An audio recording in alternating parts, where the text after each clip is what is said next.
అందరికీ నమస్కారం. మన దగ్గర ఉన్నటువంటి కొంతమంది సెలబ్రిటీలు కానీ, టీవీ వాళ్ళు కానీ, సినిమా వాళ్ళు కానీ ఓపెన్ కొంతమంది స్టేట్మెంట్ ఇచ్చారు. కమిట్మెంట్ ఇస్తేనే అవకాశం ఉండిద్ది అనుకున్నప్పుడు మంచి అవకాశం అయితే కమిట్మెంట్ ఇవ్వచ్చు, అందులో తప్పేముంది అన్నటువంటి ఆడవాళ్ళు ఉన్నారు. ఇక మగవాళ్ళు ఈ టాపిక్ ఏం మాట్లాడరు, కానీ మరికొంతమంది నా దాకా రాలేదు బట్ ఉందంటాను అన్నారు. ఇలా రకరకాలు. సినీ ఇండస్ట్రీ గురించి తెలిసిన వాడిగా, అందులో కొన్నాళ్ళు పనిచేసిన వాడిగా, మొన్న ఈ జానీ మాస్టర్ ఆయన దగ్గర అసిస్టెంట్ పనిచేస్తున్న పర్సన్ సంచి కేసు వచ్చినప్పుడు కూడా మనం మాట్లాడుకున్నాం.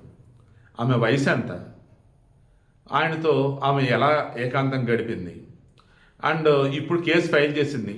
కేసు ఫైల్ చేయడానికి ముందు ఆమె మైనర్గా ఎప్పుడున్నారు, ఎప్పుడు కలిసింది ఆయన్ని, అండ్ ఆయనతో బాగానే ఉంది కదా, లైక్ మొత్తం డిస్కస్ చేశాం.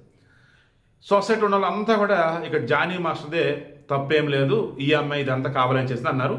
బట్ భార్య ఉండగా ఆమెతో అసలు ఎలా కలిసి అది తప్పే కదా అని చెప్పేసి అన్నారు. సో ఇండస్ట్రీలో నీకేంటి నాకేంటి అన్నట్టు, నీకు అది ఇస్తా నాకు ఇది ఇవ్వు అన్నట్టు ఉండేవాళ్ళు ఉండనే ఉన్నారన్న విషయం ఇప్పుడు ఆల్మోస్ట్ అందరూ క్లారిటీ వచ్చింది. ఇండస్ట్రీ వాళ్ళకి ఈ విషయం ఎప్పుడో తెలుసు. సో అందుకు ఇప్పుడు నేనేమన్నాను, ఆ జానీ మాస్టర్ కేసు టాపిక్ అసలు ఏది టచ్ చేయట్లా. నేను ఓవరాల్గా ఏం చెప్తున్నానంటే, ఇండస్ట్రీలో జరగాల్సినవి ఏవైతున్నాయో, జరగకూడనివి ఏవైతున్నాయో ఓవరాల్గా అన్నప్పుడు ఏంటనేది అక్కడ ఉన్న వాళ్ళకి అందరికీ తెలుసు. అందుకే ఈరోజు 229 ఓట్లతో ఈమెని ఎన్నుకోవడం జరిగింది. మొత్తం 510 మెంబర్లు ఉన్నారట. ఎవరు? టీవీ సినిమా ఈ డ్యాన్స్ వచ్చిన మెంబర్లు ఎవరైతే ఉన్నారో వాళ్ళు అంతా కూడా ఈ Telugu cinema television dancers association అంటూ ఒకటి ఫామ్ చేశారు. దానికి అధ్యక్ష ఎన్నికలు జరిగాయి. ఈమె వచ్చేసి సుమలత అలియాస్ అయేషా, జానీ మాస్టర్ భార్య. ఇంకా అతను జోసఫా ఎవరో ఒక ఆయన పోటీ చేశాడు. అతనికి శేఖర్ మాస్టరు, ఈమె సృష్టి వర్మ ఎవరు ఈయన అసిస్టెంట్, వాళ్ళు చాలామంది సపోర్ట్ ఇచ్చారు. ఈమె మాత్రం కొంతమంది మేమున్నా నువ్వైతే నించో అని చెప్పారు.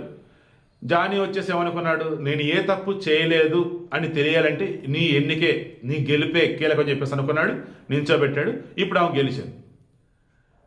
వీళ్ళిద్దరు కాకుండా కథ చంద్రశేఖర్ ఎవరు ఉన్నారు, అతనికి 11 ఓట్లు వచ్చినాయి.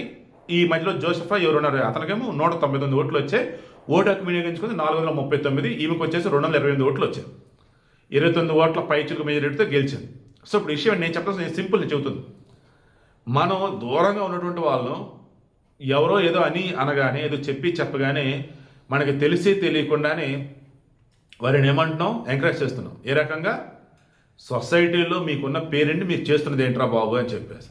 సో ఇప్పుడు నేను చెబుతున్నది కూడా ఏంటంటే, మనం తొందరపడి అనరాని మాటలు అనొద్దు అన్నది నేను చెప్పదలుచుకున్నాను.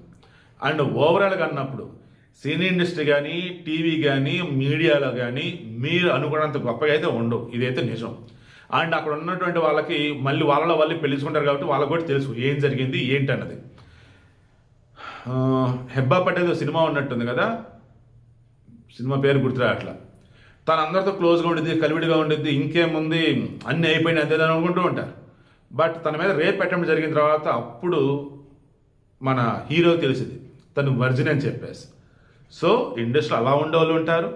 కొంతమంది అన్నట్టుగానే ఒకరితో అయితే ఏంటి, ఇద్దరితో అయితే ఏంటి, కమిట్మెంటే కదా అన్నట్టుగా ఉండేవాళ్ళు ఉంటూనే ఉంటారు. అవకాశాల కోసం ఇవన్నీ చేయడం పెద్ద తప్పేం కదా అనే వాళ్ళు కూడా ఉంటారు. ఈ వీడియో ఎస్పెషల్లీ అడల్ట్స్ కోసమే.